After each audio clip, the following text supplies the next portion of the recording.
et du Saint-Esprit. Amen.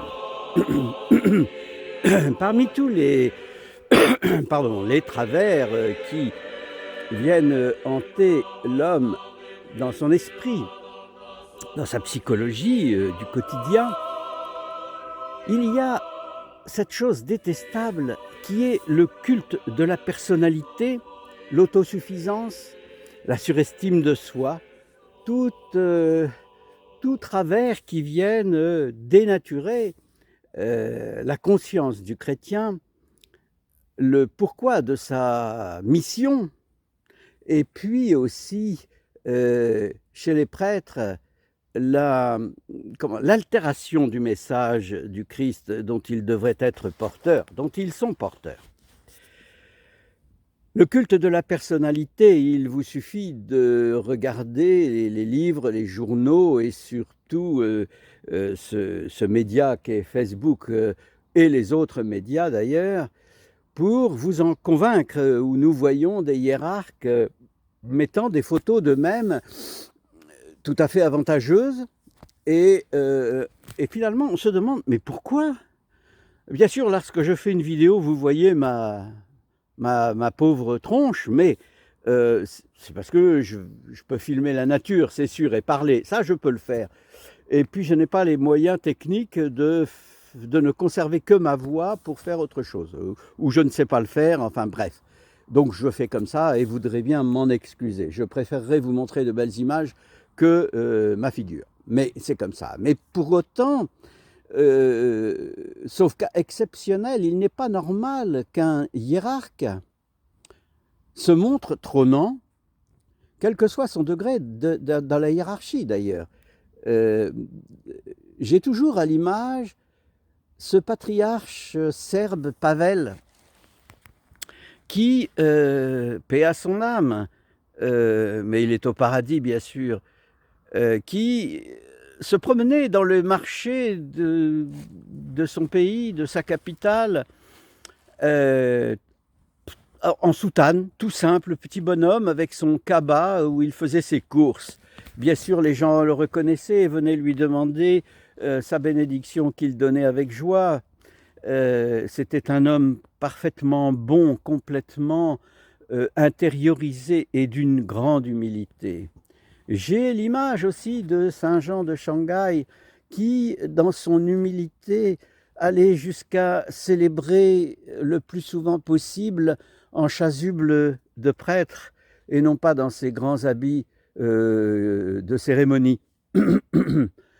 J'ai à l'esprit tant de ces anciens hiérarques, de ces anciens évêques qui aimaient tellement l'humilité, aimaient tellement le Christ, qu'ils s'effaçaient en tant que personne pour magnifier la parole, pour magnifier le message d'amour du divin. Lorsque un hiérarque, un prêtre, un évêque aime à se montrer, à montrer son visage et son être en permanence, c'est un peu dangereux dans la mesure où on se dit mais mon Dieu, mais pourquoi il se montre comme ça ?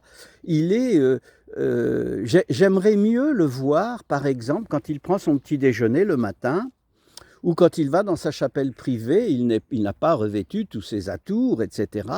Et j'aimerais mieux le voir, même en habit civil, comme je le suis là par exemple aujourd'hui, nous parler de la foi, nous parler de l'amour, nous parler du message de paix.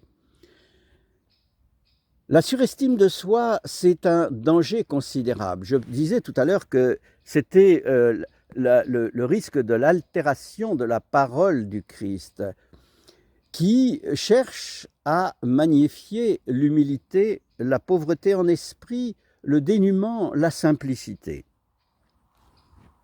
Et puis, il y a cette flagornerie permanente qui est liée au culte de la personnalité. Vous savez, dans toutes ces églises, très souvent, il y a une grave erreur qui est faite lorsque les fidèles considèrent que le prêtre, l'évêque, l'archevêque, l'archimandrite, l'higoumène le patriarche, le métropolite, sont des personnes saintes. Bah, peut-être, mais peut-être pas. Tous vous diront, prie pour moi qui suis qu'un humble pécheur, le pire de tous les pécheurs. Et c'est la vérité, car nous, en tant que prêtres, sommes confrontés à la nécessité de magnifier la parole, de la diffuser, de la propager. Et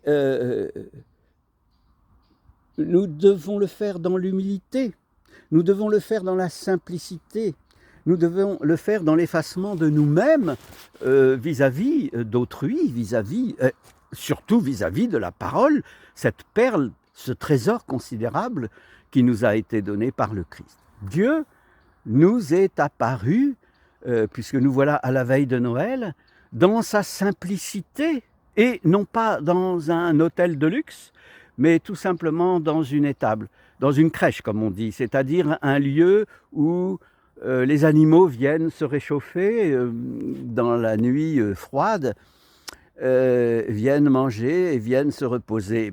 Là, Marie et Joseph viennent apporter la possibilité au monde du salut. Le Christ naît dans cette étable. Et encore une fois, il ne naît pas dans la grande propagation de grands discours et de grands, en appelant le banc et l'arrière-banc. Il ne convoque personne. Les anges s'invitent, les bergers s'invitent, les rois qui comprennent le sens de la magnificence divine s'invitent et viennent offrir au Christ tout ce qu'ils ont. Pour les uns, c'est leur simple présence et leur amour et leur dignité. Pour les autres, c'est l'or, la myrrhe, l'encens. Et pour les anges, ce sont leur cœur, leur voix qui viennent magnifier cette naissance considérable qui va changer la face du monde. Le culte de la personnalité, c'est un péché. Lorsque les fidèles,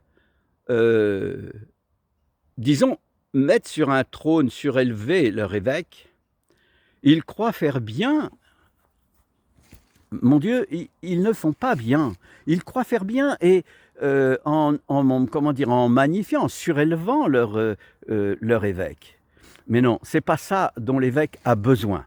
Ce dont l'évêque a besoin, c'est des prières. Ce dont l'évêque a besoin, c'est de l'amour, c'est de la considération, non pas en tant que ce qu'il est, évêque, mais en tant que il a énormément de responsabilités, de difficultés et de souffrances face auxquelles il doit résister. Il doit assimiler cette souffrance, ce poids qu'il a sur les épaules. Et il le fait avec amour, et il le fait en toute humilité, car il sait que ce qui lui est mis sur les épaules, c'est pas grand-chose par rapport à la souffrance que notre Seigneur a dû endurer pour notre salut. Alors, s'il vous plaît, mes chers amis, ainsi que je le disais il n'y a pas longtemps dans un petit message de Noël, eh bien, prions, rentrons en nous-mêmes, retrouvons le sens de la dignité. Et comme le dit la divine liturgie de Saint Jean Chrysostome, confions-nous, nous-mêmes, les uns les autres, et toutes nos prières, toute notre vérité, toute notre réalité au Christ notre Dieu. La pluralité de nos défauts, malheureusement, nous entraîne dans une spirale dont il est difficile de se libérer.